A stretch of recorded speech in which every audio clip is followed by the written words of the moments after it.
Hello. Due to the quarantine, the only technology I have to make this video on is my cell phone, so the slides might be a little more low tech than you're used to, but we'll just kind of get through this. So, without any further ado, the text I am doing my project on is the Shakespearean comedy Twelfth Night. And if you're like me and you've never read this before now, we'll go through the plot here really quick, which I broke up into kind of two parts. The main kind of love story with mistaken identity and all that good stuff, and then we have kind of a comedic subplot that kind of goes through it. So we'll start with the main story where Viola is shipwrecked in a country called Illyria. She assumes her twin brother has drowned in the shipwreck, and so as to make her way better in this world, she disguises herself as a man and seeks employment as a page with the Duke Orsino. Now, Duke Orsino is in love with Olivia, who is the Countess there. She, however, is in mourning for her brother that just died and has vowed to not marry for at least 7 years while she mourns. So Duke sends Viola, dressed as Cesario, to woo Olivia for him. However, when Viola goes there, of course, Olivia falls in love with her. So, bringing us to this kind of little love triangle right here. Then, Viola's twin Sebastian shows up with the man who saved him, Antonio, and Olivia mistakes Sebastian for Cesario and asks him to marry her. And of course, when Sebastian is met with a strange but beautiful countess asking to marry him, he says, yep.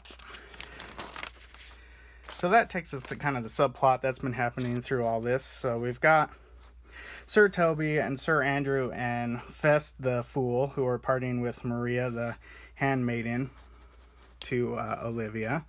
And then Marvolio, Olivia's steward, kind of chastises them. He's kind of a uptight kind of guy and tells them to not, be doing this late at night in a house of mourning. So they decide to get revenge, and Maria writes a letter pretending it's Olivia, convincing that she has fallen in love with Malvolio and that he needs to dress in a weird way and act strangely, and that's how she'll know he loves her. So when Olivia sees him doing all this, she assumes he's crazy and has him taken away for treatment, and the others then kind of torture him. They lock him in a dark room and have kind of a pretend exorcism on him. And that's kind of when the two stories meet up. So Sir Andrew challenges Cesario to a fight because of the attention that Olivia's giving him, and Antonio, thinking that it's Sebastian, breaks up the fight, and Cesario denies knowing him, and Antonio gets arrested because he's stolen stuff from Count Orsino. He's kind of a pirate. Then Andrew, kind of upset about the way Cesario denied Antonio, challenges Sebastian to a fight, thinking it's Cesario. Unfortunately for him, Sebastian knows how to fight and promptly beats up him and Sir Toby. Orsino discovers Olivia's marriage, and he gets pretty angry about it, saying, "You stole my girl." Cesario says, "No, that wasn't me."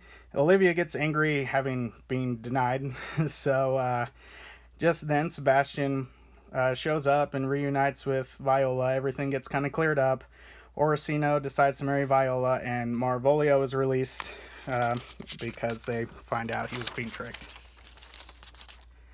So, for the analysis, the first kind of clue is the name of the play, which is Twelfth Night. Now, I've never heard of Twelfth Night, and it is never mentioned in the play, actually.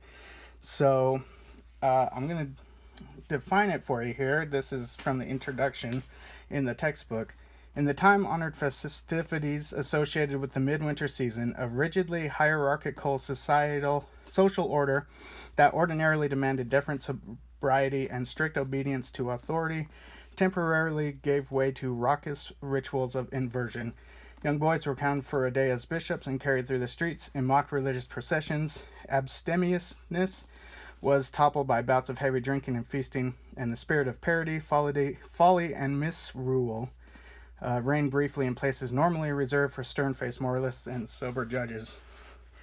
So given that, you can think of Twelfth Night it as kind of a a ritual of reversals, I guess. People get to do things they normally don't, and it's okay. I kind of think of it as Halloween, where kids get to dress up and run around pulling pranks, and they get rewarded with candy and whatnot. So it's that kind of being able to play something you aren't just for a night, and it's okay. And there's certainly a lot of that in this play. There's a lot of things are not what they seem, or as Festus says, nothing that is so is so. And this is evident a lot. There's, of course, Olivia's cross-dressing, pretending to be a man. There's the sexual norms that are kind of being transgressed here. Olivia falls for a woman. Orsino falls for someone he thinks is a man. Also in the characterization of some of the characters, there's Fest described as a fool, but he's, easily the smartest guy in the play. He even uses logical proofs to kind of show that Olivia's a fool when she asks him to, and he says, "Good Madonna, why mournest thou?" And Olivia says, "Good fool, for my brother's death." Fest says, "I think his soul is in hell, Madonna." Olivia, "I know his soul is in heaven, fool." Fest, "The more fool, Madonna, to mourn for your brother's soul, being in heaven. Take away the fool, gentlemen." So he's, using, very much a logical approach to this. Whereas then you have Sir Andrew the Knight, who is just unabashedly just very stupid. He says things like this. So when he's meeting Maria the handmaiden, he says, "Bless you, fair shrew." And Maria says, "And to you, sir." Toby says, "Accost, sir." Andrew, "Accost." Andrew, "What's this?" Toby, "My niece's chambermaid." Andrew, "Good mistress." Accost, "I desire better acquaintance." Maria, "My name is Mary, sir."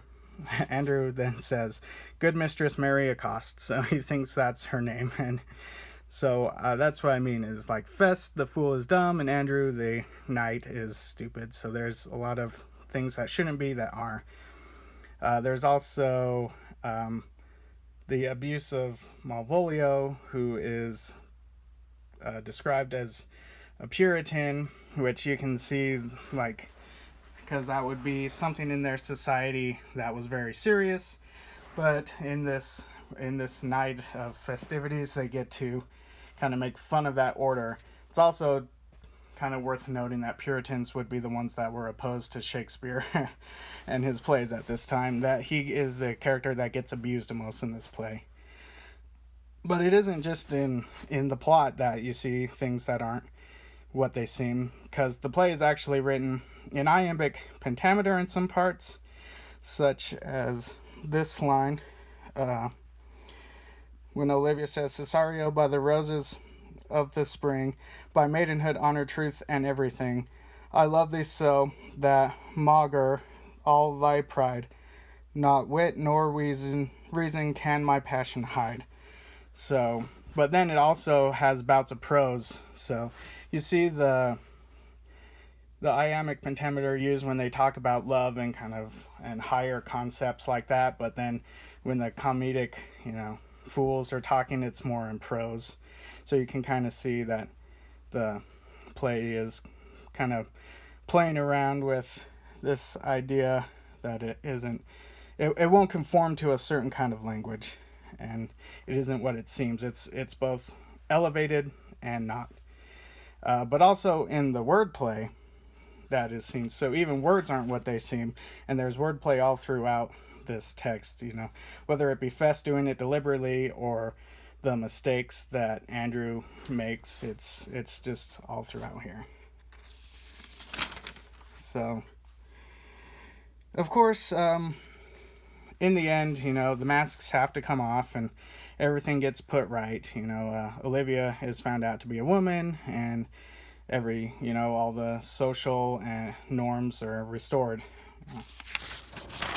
Or are they?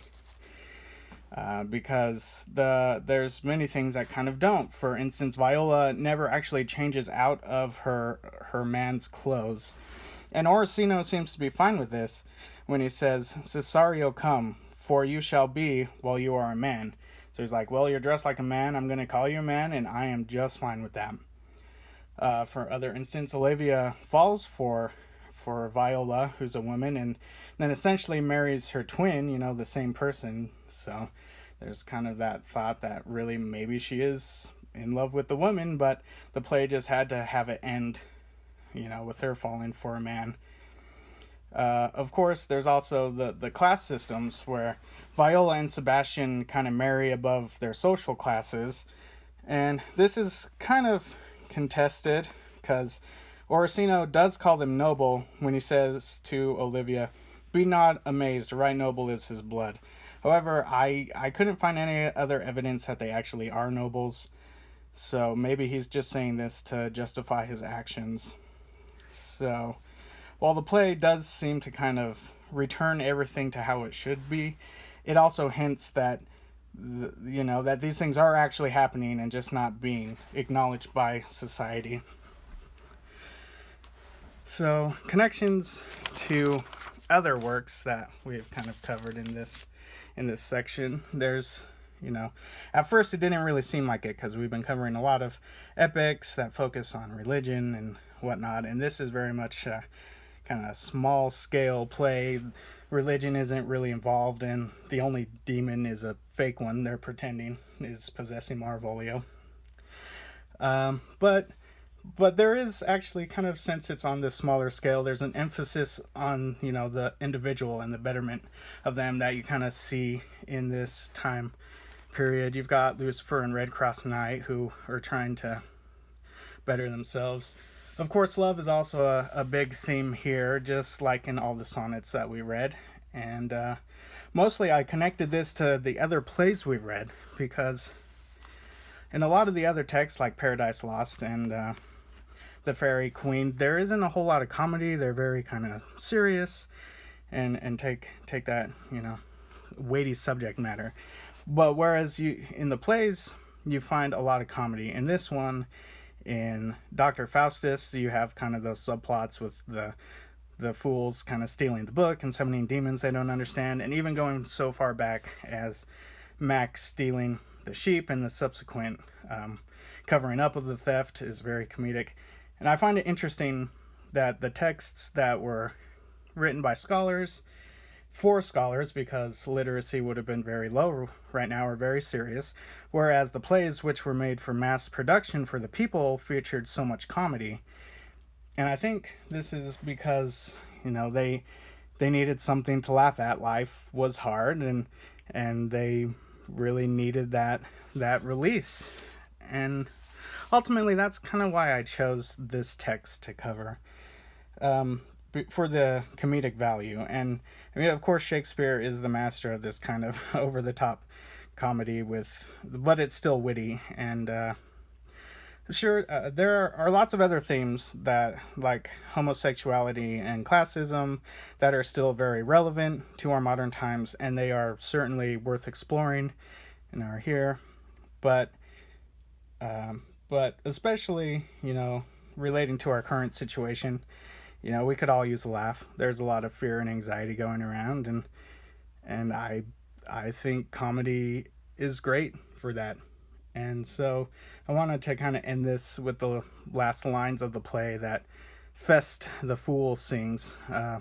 For the rain it raineth every day. A great while ago the world began, with hey-ho, the wind and the rain. But that's all one. Our play is done, and we'll strive to please you every day. Stay safe.